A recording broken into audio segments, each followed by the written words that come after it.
There is a moment, and I know now that most people who have lived through something like this can tell you the exact moment, when you realize the thing you were afraid of has already happened. It had already happened, and you were standing in your own kitchen, reheating leftover pasta, completely unaware. I found out on a Tuesday. Nothing remarkable about that Tuesday. Gray sky outside my window in Columbus, Ohio. The hum of the refrigerator. A stack of mail on the counter I had been meaning to sort for 3 days. A half-empty mug of coffee I never finished, still sitting there, gone cold. I remember the smell of it. That stale, slightly burnt smell that cold coffee gets. That is what I remember most.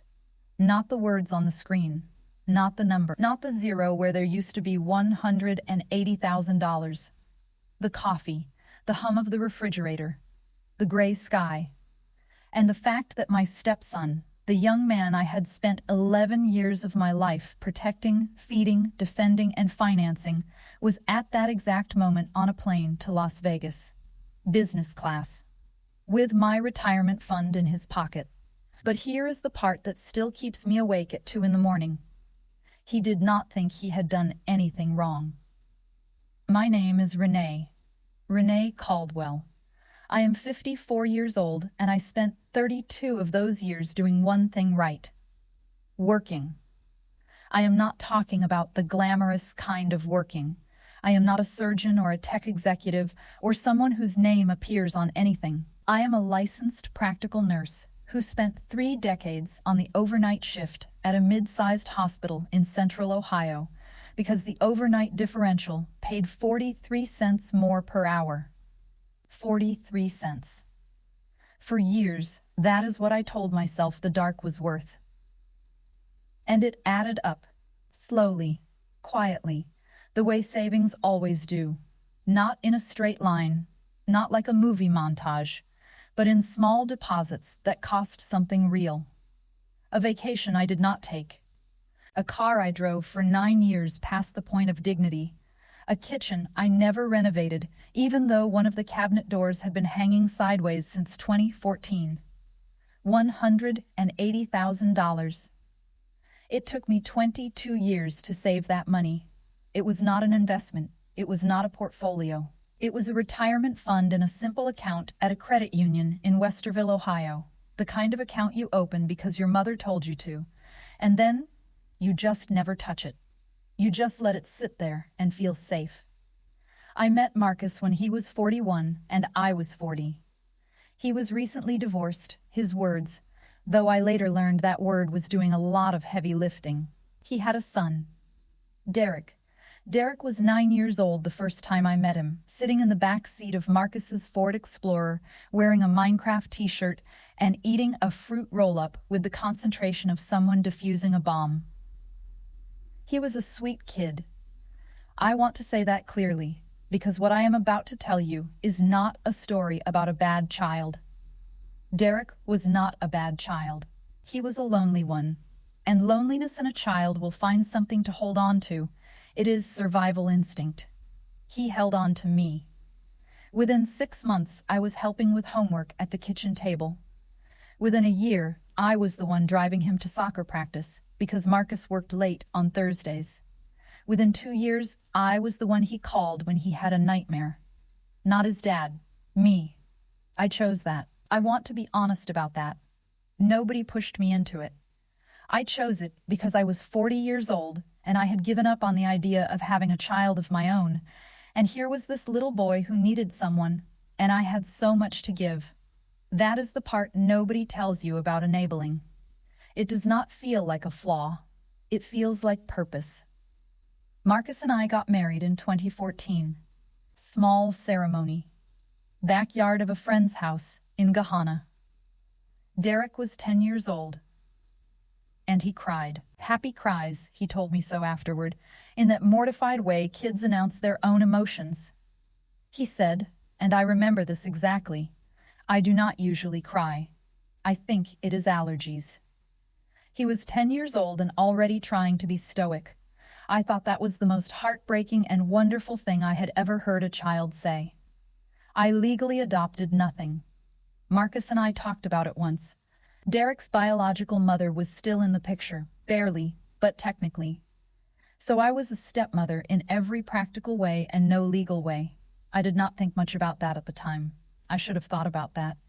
Derek graduated high school in 2023. He was 20 years old. He had repeated a grade in middle school after his parents' divorce, which I mention not as criticism but as context. He was 20, and he had just barely graduated, and Marcus threw him a party that I largely planned and entirely catered using my own grocery budget. I do not say that to keep score. I say it because it is the kind of detail that matters when you are trying to understand how a thing like this is possible. When you are trying to answer the question, how did you not see it? The answer is, I was the one making the potato salad.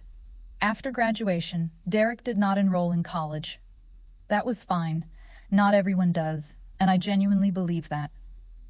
What he wanted to do, what he told us he wanted to do, was start a business. A logistics company. He had a friend, a 22-year-old from Reynoldsburg named Tyler, and together they had a plan involving freight brokerage. I did not understand what that meant exactly, but Derek explained it with such intensity, such certainty, that I remember thinking, this kid has something. Maybe he really does have something. Marcus was proud, the kind of loud, uncomplicated pride that fathers carry like a trophy. He posted about it on Facebook. He told people at church. He started introducing Derek as my son, the entrepreneur, and I sat with it, quietly, because the business plan, the one Derek showed us at the kitchen table on a Tuesday evening in August, and yes, it is strange to me now that so many of the pivotal moments in this story happened on a Tuesday.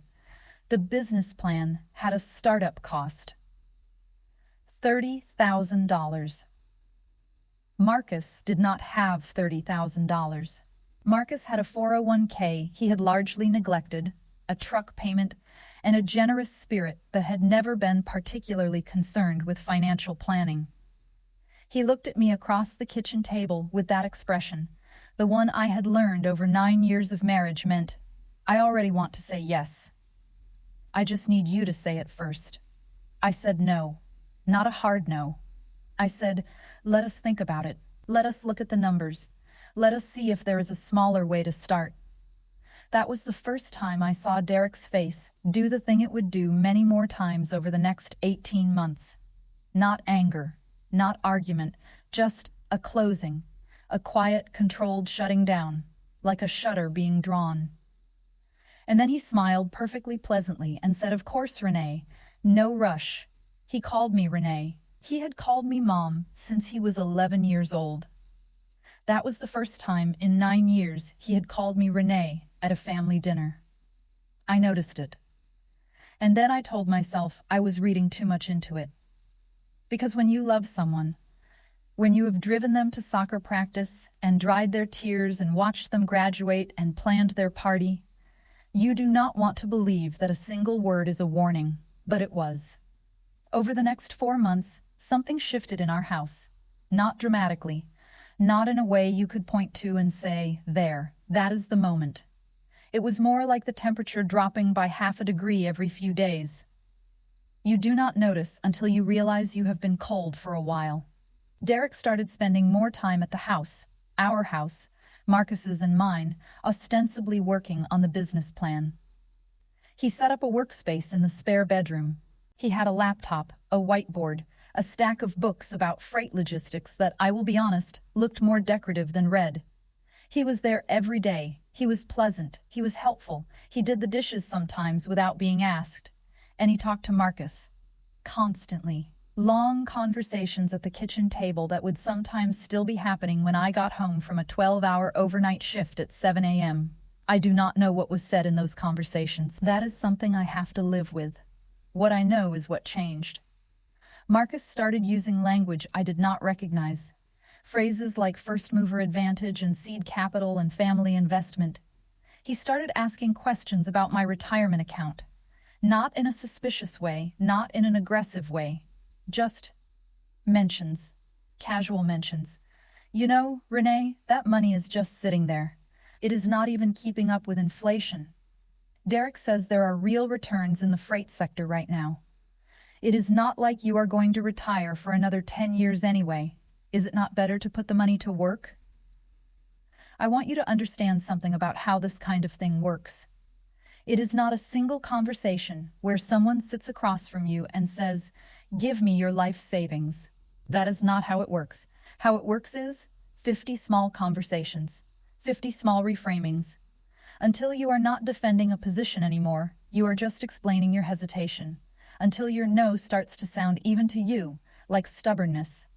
I remember one evening, October I think, because there was a jack-o'-lantern still on the front porch that had gone slightly soft on one side. Derek sat down next to me on the couch while Marcus was in the shower, and he said, very quietly, very calmly, "Renee, I know you do not trust me the way Dad does, and I understand that. You are smart with money. That is one of the things I have always admired about you. That is one of the things I have always admired about you." He was 20 years old, and he was the smoothest person I had ever been in a room with. And I did not see it, because I did not want to. Because he was my son. Because I had watched him cry at my wedding. Because I was the one he called when he had nightmares. Because loneliness in an adult will also find something to hold on to. Before I keep going, I have to ask you something. Be honest with me. Have you ever loved someone so much that you chose not to see something that was right in front of you? Because I think more of us have been there than we would like to admit. If this is landing somewhere real for you, stay with me. This is just the beginning. December. A Thursday. Cold in that specific Ohio way that does not feel like weather so much as a decision the world has made about you personally. Marcus and I had an argument the night before. Not about Derek, or so I thought, about money, technically, about whether I was holding us back by being too conservative, about whether my need for security was really just fear. Those were his words. I know now they were not originally his words. The argument ended the way most arguments in a tired marriage end, not with resolution, with exhaustion. We went to bed not speaking, and in the morning, Marcus was at work before I woke up, and Derek was at the kitchen table with 2 cups of coffee already made. One for him, one for me. He had printed documents, a business proposal, proper looking, with a cover page and section headers and a table of contents. He had printed a projected revenue model. He had printed a 1-page summary of what a $50,000 investment would return in 36 months. $50,000. The number had grown. I noticed that. I sat down. I drank the coffee he had made me. And I read the documents, and they were, I want to be fair, they were professional looking. Polished. Either Tyler had some real skills, or someone had paid to have those documents prepared. I never found out which. And Derek sat across from me and did not say a word. He just let me read. And when I finished, he said, "I know this is a lot. I am not asking you to decide anything today. I just want you to know that I take this seriously. That I take your trust seriously. That whatever you decide, I am grateful for everything you have done for me. Everything. Everything." 11 years. Potato salad at his graduation party. Driving him to soccer practice on Thursday nights. The nightmares. The fruit roll-up in the back seat. I said I would think about it. And then, over the next 6 weeks, without ever having a single clear decision moment, without ever sitting down and saying, "Yes, I am doing this," I found myself signing paperwork. Not $50,000. Not $30,000. $180,000. My entire retirement fund. Marcus told me it was the right thing. Derek told me I would not regret it. And I told myself it was a family investment, that I was not losing money, that I was just moving it, that it would come back. The transfer went through on a Friday morning in January. I remember the confirmation email. I remember closing the laptop, and going to make more coffee and thinking, okay, okay, it is done. It is going to be fine. And then Marcus took the dog for a walk, and the house was quiet, and I stood at the kitchen counter, and I felt something I could not name. Not fear exactly, not regret. Something closer to the feeling you get when you have been holding your breath without realizing it, and you suddenly realize you cannot remember the last time you exhaled. I should have listened to that feeling. I did not listen to that feeling. For the first 6 weeks after the transfer, everything looked normal. Derek sent updates, emails, mostly. Short ones, professional in tone, with subject lines like Operations Update, Week 3, and Vendor Meeting Summary. I read them. I filed them. I told myself, this is what investing in a business looks like. It is slow. It is paperwork. It is not supposed to feel exciting. Marcus asked me once if I felt good about it. I said yes. I think I even meant it, the way you mean something when you have said it enough times that the saying becomes its own kind of truth. The emails stopped in March. Not dramatically. Not all at once. The way rain stops, you do not notice the exact moment. You just realize at some point that it has been quiet for a while, and the ground is dry, and you cannot remember the last time you checked. I sent Derek a message on a Thursday evening, just to check in. Hey, have not heard an update in a few weeks. Everything going okay? Casual. The kind of message that is not really a question. It is reassurance seeking dressed as small talk. He read it. I could see the read receipt. He did not respond. I told myself he was busy. I told myself the business was entering a busy phase. I told myself a lot of things over the next 9 days while I watched that message sit there, read and unanswered, like a door that had been shut very quietly in my face. On day 10, I called him. It rang 4 times and went to voicemail. I left a message, cheerful, low pressure. Just checking in, no rush. I hung up and stood in my kitchen, the same refrigerator hum, the same slightly sideways cabinet door, and I felt that thing again. The breathlessness, the not knowing when I had last exhaled. I called again the next day, straight to voicemail, and the day after that. On the 4th attempt, the number had been disconnected. I put the phone down on the counter. Very carefully, the way you put something down when you are afraid that if you are not careful about it, you will put it through a wall instead. And I went to find Marcus. Marcus was in the garage. He had a project going. He was always starting projects in the garage and never finishing them. A workbench he had been almost done with since the previous spring. I stood in the doorway and I said, very quietly, Derek's phone is disconnected. Marcus did not look up from what he was doing. He was sorting screws into a plastic organizer. Small screws, medium screws, large screws. Very focused. He said, he probably just changed carriers. You know how he is. I said, he has not responded to any of my messages in 2 weeks. Marcus said, he is busy. The business is ramping up. I said, the business. That is what I want to talk about. I want to call the company. I want to verify something. Do you have the registered business name? The EIN number from the documents? And Marcus put down the screw he was holding. Very deliberately. He set it in the medium screw compartment even though it was clearly a small screw. I noticed that. I do not know why I noticed that, but I did. He said, Renee, you need to relax. You have been anxious about this since the beginning. You need to give the boy some room. The boy. Derek was 20 years old. Marcus had not called him the boy since he was 12. And he was using a tone I recognized. Patient, slightly tired, slightly pitying.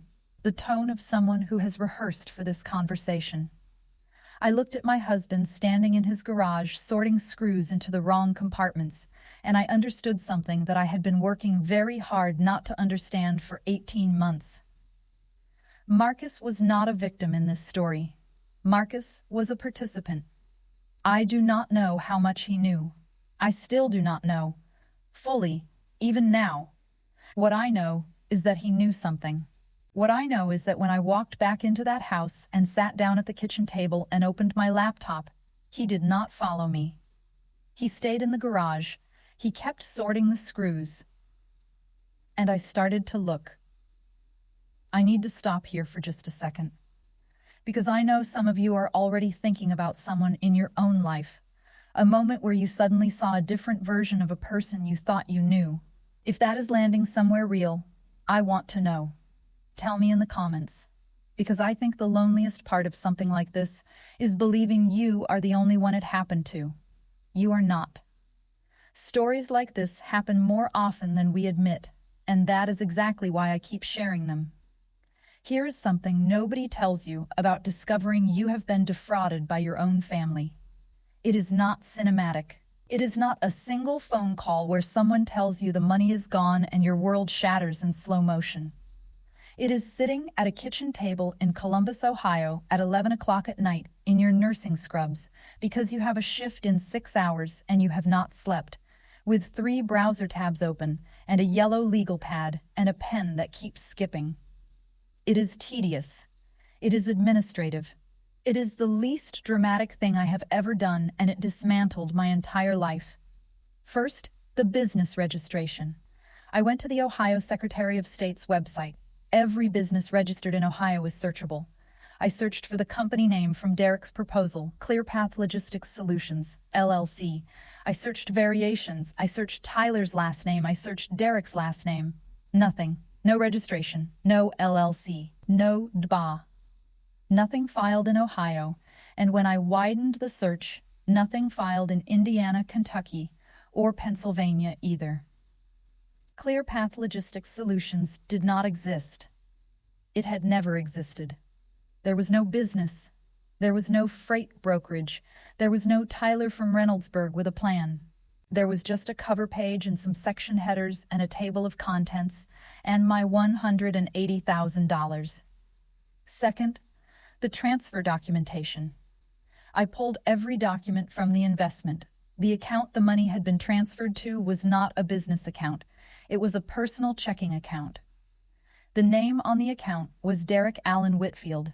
No business name, no DBA designation, just his name. My money had gone directly into my stepson's personal checking account, all $180,000 of it, in a single transfer, on a Friday morning in January. Third, the timeline. I started writing things down on the legal pad, dates, amounts, conversations I could remember, the graduation party, the kitchen table, the couch in October, the coffee he made that December morning. I wrote it all down in the order it happened, and when I looked at the list, it was not a story about a business opportunity gone wrong. It was a playbook, a very deliberate, very patient, very methodical playbook for extracting money from a woman who loved someone too much to look clearly at what he was doing. The softening of Marcus, the escalating numbers, the strategic compliments, the read receipts, the disconnected phone, all of it connected, all of it planned. I sat with that for a long time. The hum of the refrigerator, the skipping pen, the yellow legal pad full of dates that, laid out in sequence, told a story I had been living for 18 months without ever reading the title. He had been working this since the graduation party, maybe before the graduation party, and I had made him potato salad. I went to sleep at 2 in the morning. I woke up at 5:15 for my shift. I showered. I made coffee. I drove to the hospital on autopilot. And during the 12 hours I spent on that floor, taking vitals, charting notes, doing the quiet and specific work of keeping people alive, I thought about 3 things. 1, what I needed to prove. 2, who I needed to call. 3, how to do this without Marcus knowing I had started. Because that was the thing I understood by morning. If Marcus was a participant, even a passive one, then telling him I was pursuing this would be the same as telling Derek. And Derek needed to believe, for as long as possible, that I did not know. That I was still the woman who cried at read receipts and made polite voicemails. That I had not yet sat at a kitchen table at 11 o'clock at night and built a timeline on a legal pad. That version of me, The version who did not know was the most useful thing I had left. I called an attorney on my lunch break. Not a family attorney. Not the kind of lawyer who handles divorces and custody agreements. I called a civil litigation attorney, a woman named Patricia Osei, who operated out of a small firm in Dublin, Ohio, whose name I found because she had won a civil fraud case that had been covered in the Columbus Dispatch 2 years earlier. I read the summary of the case on my phone between patients. She was precise and she was thorough, and she had made someone pay back money they thought they had already gotten away with. That was the specific quality I was looking for. Patricia's assistant answered. I said I needed a consultation. I said it was a civil fraud matter involving a family member and a large sum of money. I said I had documentation. The assistant said Patricia had an opening the following Tuesday. Of course it was a Tuesday. Between that phone call and the Tuesday appointment, I did 4 things. I gathered every document connected to the transfer, the original proposal, the emails, the wire transfer confirmation, the bank statement showing the withdrawal. I organized them chronologically and made 2 copies, one in a manila envelope I kept in my locker at work, and one in a fireproof box in the trunk of my car, not in the house. Not anywhere Marcus could find them. I contacted my credit union and notified them that I believed I had been the victim of wire fraud. They opened a case number. They told me they could not promise recovery, but that documentation was essential. I gave them the case number and wrote it on the inside cover of the legal pad. I searched publicly available records and discovered that Derek Allen Whitfield had a prior misdemeanor in Franklin County for a bad check written to a car dealership in 2022. Small amount. Nothing prosecuted past a fine. But it was there. It had always been there. It was the kind of thing you find when you look, and the kind of thing you never find when you choose not to.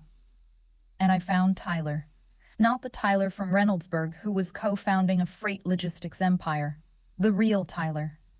Tyler Nance, 22 years old, who worked at a Best Buy in Hilliard and had no business venture, no business registration, and, when I messaged him through a mutual contact on Facebook, no idea that his name had ever been attached to one. He was confused. He said he and Derek had talked about starting something once, a while back. Talked about it. Over a couple of beers. Nothing serious. He had not heard from Derek in months. There it was. $180,000. 22 years of overnight shifts. 43-cent differentials. The vacation I never took. The car I drove into the ground. The sideways cabinet door. Built on a conversation over beers that 2 young men had and forgot about. He did not even use a real co-founder. He used a name. Just a name, borrowed from a casual conversation, propped up in a document, and handed to me over a cup of coffee he had made while my husband was in the shower. And I had signed. And I had said it was going to be fine. It was not going to be fine. But I was going to make it as close to fine as $180,000, and a civil litigation attorney named Patricia Osei could get it. Patricia Osei's office was on the 2nd floor of a building on Bridge Street in Dublin, Ohio. Beige carpet, framed degrees on the wall, a small rubber plant by the window that looked like it had survived several difficult winters. Her desk was clean, the kind of clean that communicates that whoever sits behind it does not waste space or time. She was 50-something, reading glasses pushed up on her head, and she had a yellow legal pad of her own on the desk that she had not written anything on yet. She looked at my documents. She read slowly. She did not say anything for almost 4 minutes. Then she said, "Tell me about the husband, not Derek. The husband." I told her what I knew.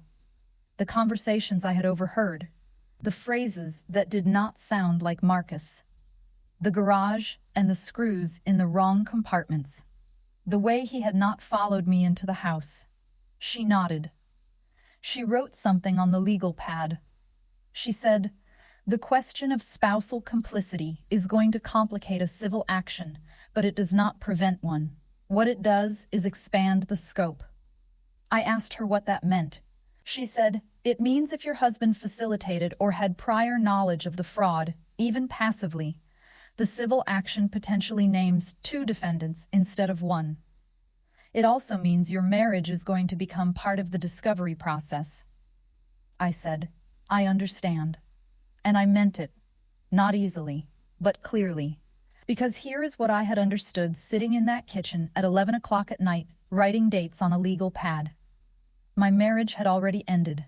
I just had not told Marcus yet. The question was not whether I was going to lose my marriage. The question was whether I was also going to lose $180,000 and my dignity at the same time. I was not. Patricia walked me through the framework.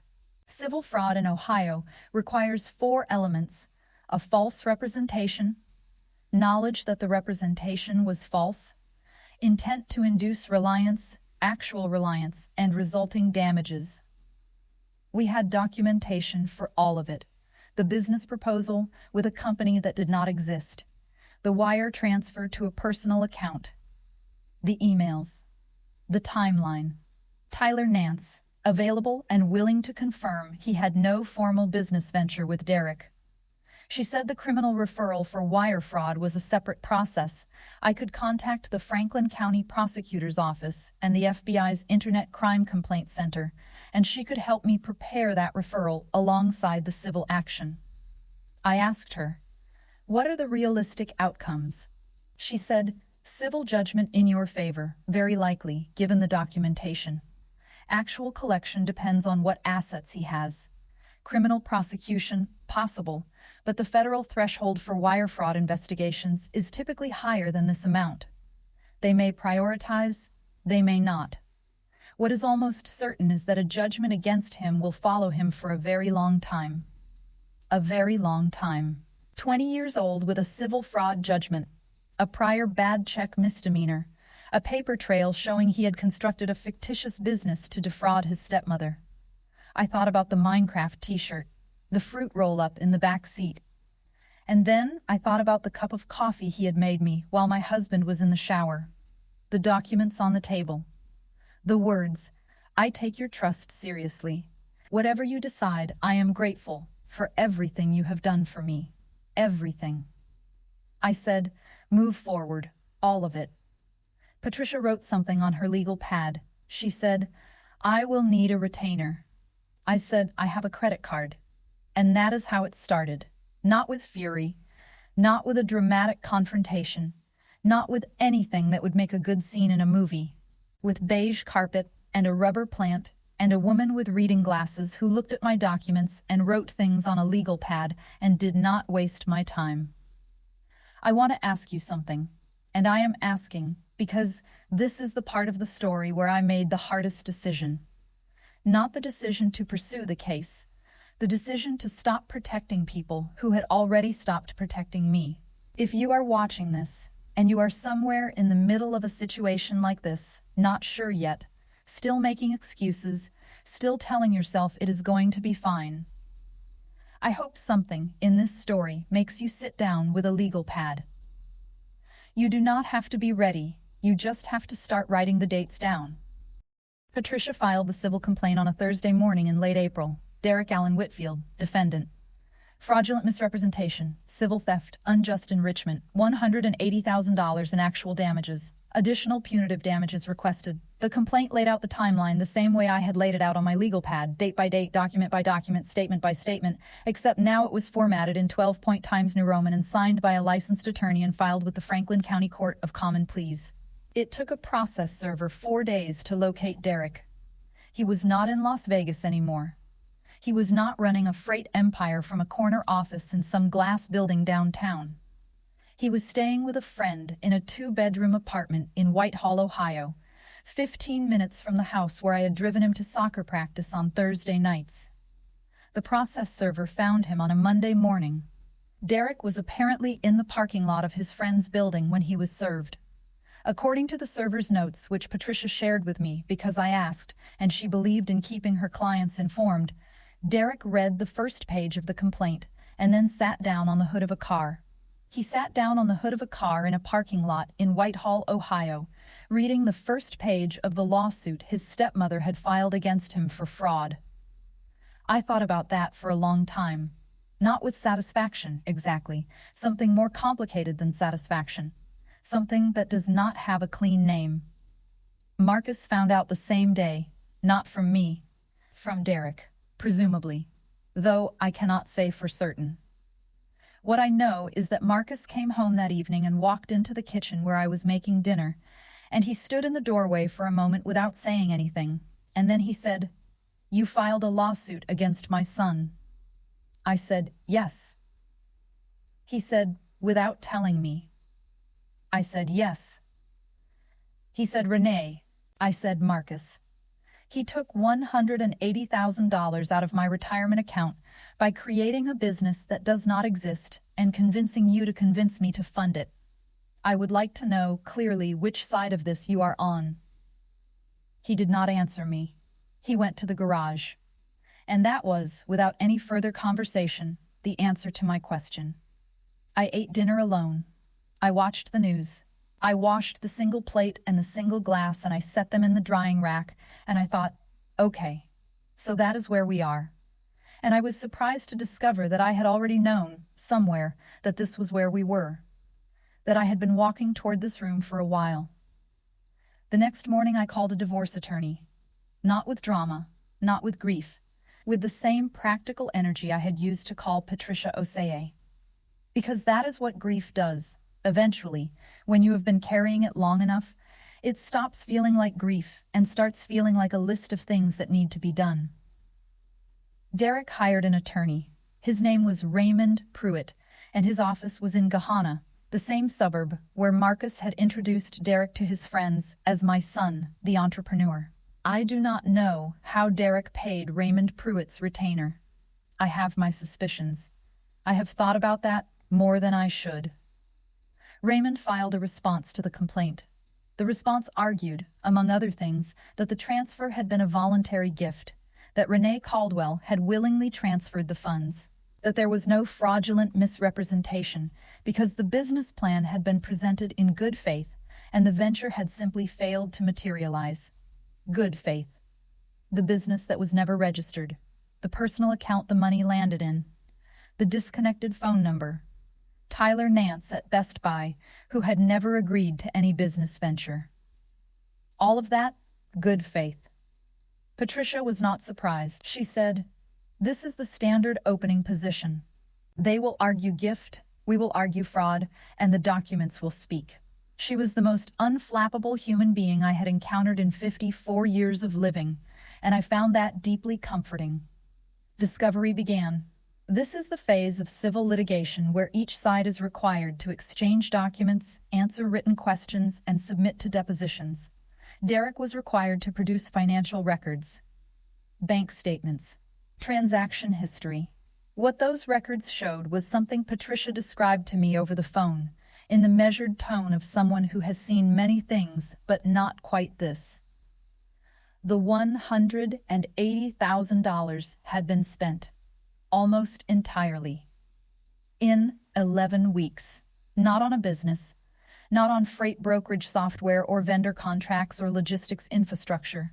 On a Las Vegas trip, business class as I had suspected, plus a suite at a hotel on the Strip for 11 days. On a car.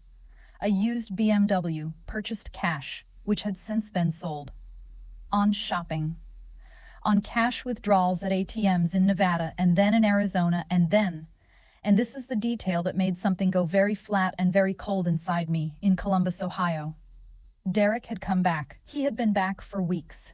He had been 15 minutes away, in Whitehall, while I was sitting in my kitchen watching a read receipt that never got a response. 43-cent overnight differentials. 22 years. Las Vegas. A BMW. ATM withdrawals. 11 weeks. Patricia filed a motion for summary judgment. Given the evidence, the non-existent business registration, the personal account, the financial records showing no business activity whatsoever, and Tyler Nance's written statement, she argued there was no genuine dispute of material fact. The transfer was not a gift. It was obtained through fraudulent misrepresentation. Raymond Pruitt filed an opposition. The judge read both filings. She scheduled a hearing. Derek showed up to the hearing in a suit. I noticed that the suit was slightly too large across the shoulders, the kind of detail you notice when you have dressed someone for years and then stopped.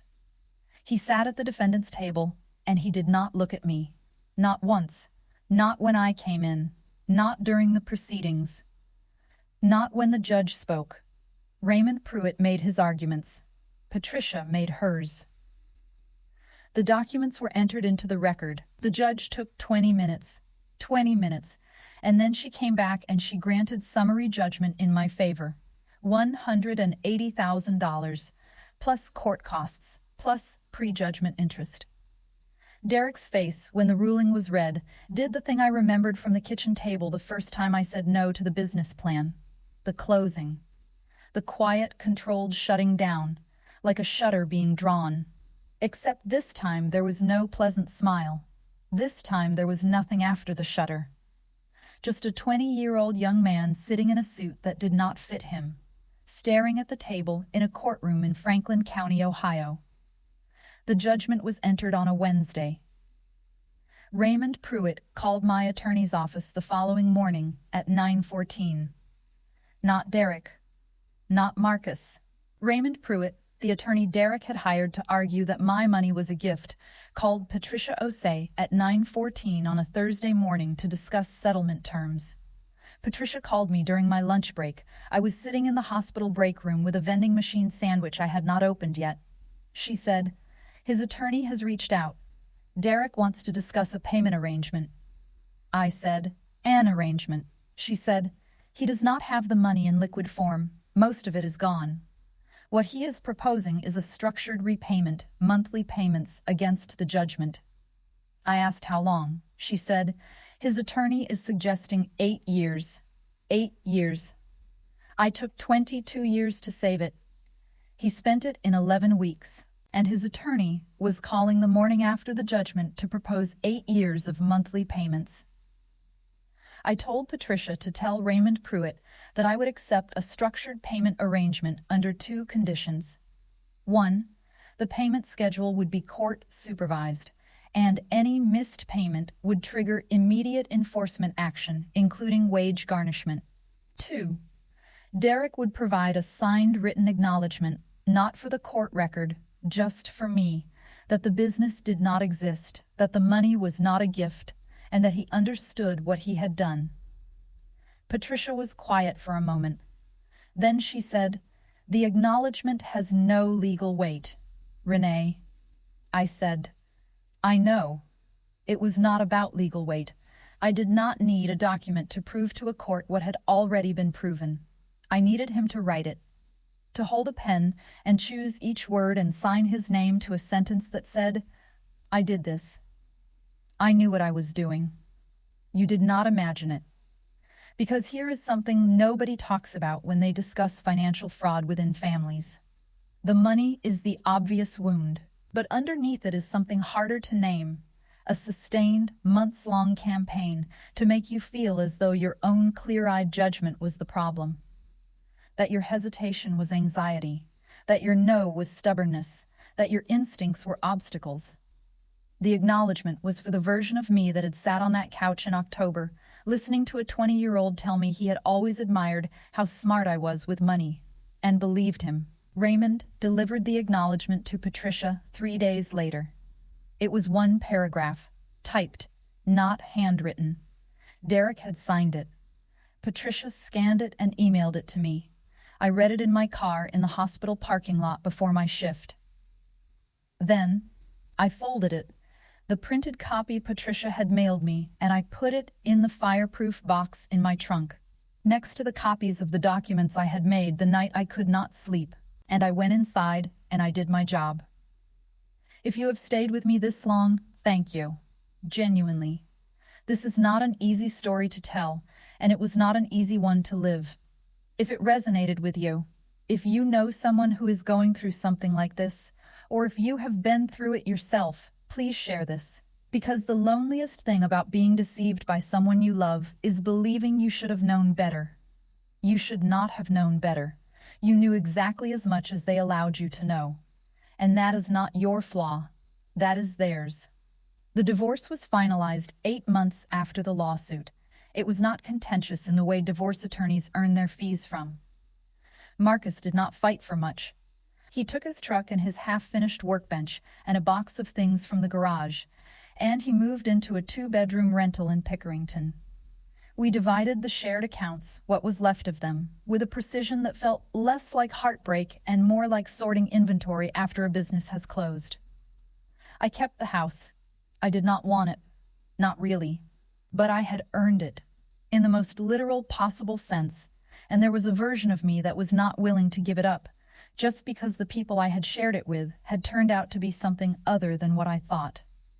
Here is what I want to tell you about the aftermath.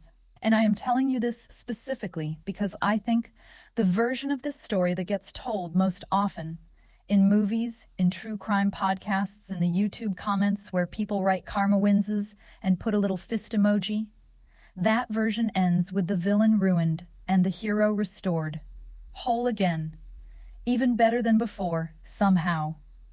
That is not how it works. The judgment is real. The payment arrangement is real.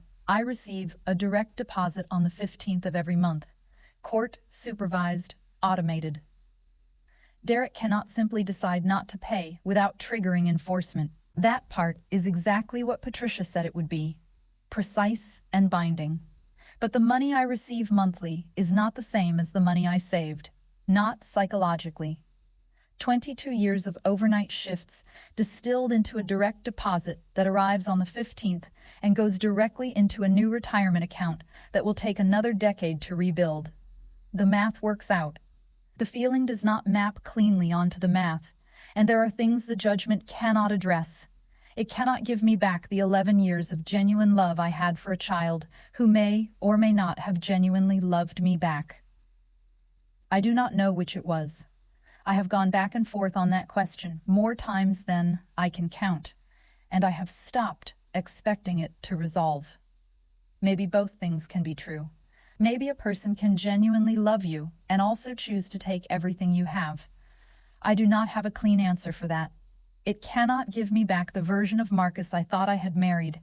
It cannot unblur the line between the man he was and the man he became, or reveal which one was always underneath. It cannot make me stop noticing, on some mornings, the absence of the dog. Marcus took the dog. I know. Of all the things I have told you, the dog is the one that sounds small. But grief does not scale the way we expect it to. The dog was just the dog, a 7-year-old golden retriever named Biscuit, who slept at the foot of the bed and believed, with his whole heart, that every departure was a permanent goodbye and every return was a miracle. I miss Biscuit in a way that sidesteps logic entirely. I fixed the cabinet door, the one that had been hanging sideways since 2014. I watched a YouTube tutorial on a Sunday afternoon in November, and I bought the right kind of hinge from the hardware store on Morse Road, and I fixed it. It took 40 minutes. It was one of the easiest things I had done in years, and one of the most satisfying, and I stood in my kitchen afterward. The same kitchen, the same refrigerator hum, and I looked at the row of cabinet doors, all of them straight now, all of them level, and I thought, okay, I am 54 years old. I have a civil judgment being paid in monthly installments. I have a retirement account I am rebuilding from a smaller number than I planned. I have a house with a fixed cabinet door, and no dog, and no husband, and no stepson. And I have 32 years of knowing how to do the work. The kind of work that happens at 2 in the morning and pays 43 cents more per hour because the dark is worth something. And the knowledge that you can do what needs to be done without anyone watching you do it, that is worth something too. The month after the judgment, I received an email from a woman in Dayton who had found a legal aid resource through a search that had somehow led her to a social media post about my case. Her situation was different, a business partner, not a family member, but the shape of it was the same. The slow reframing, the escalating numbers. The moment she realized she had been making the potato salad, she asked me what I had done first. I told her, get a legal pad. Write down every date you can remember. Do not talk to anyone connected to the person until you have talked to an attorney. Move quickly, but quietly. She wrote back 2 weeks later. She had made an appointment. I do not know how her story ends. I hope well. I hope she has a Patricia Osei and a fireproof box and enough cold clarity at 11 o'clock at night to keep writing. That is all I can offer. Not a lesson, exactly. Not a moral in the clean, packaged sense. Just the specific things I did. In the specific order I did them, after a Tuesday in Columbus, Ohio, when I found a 0 where there used to be a number. I sometimes still think about that cup of coffee Derek made. The morning he sat down across from me with the documents on the table and told me he was grateful for everything I had done for him. Everything. I believe he was. In whatever way he was capable of meaning it, I believe he was. I just also believe that it was not enough to stop him, and I have had to find a way to hold both of those things at once, without letting either one of them become the whole story. The refrigerator hums. The cabinet doors are straight. I have a shift in 6 hours. I told this story because I needed to say it out loud, and because I think somewhere out there, someone needed to hear it. If this found you at the right moment, if something in here gave you a word for something you could not name before, tell me in the comments. I read them. All of them.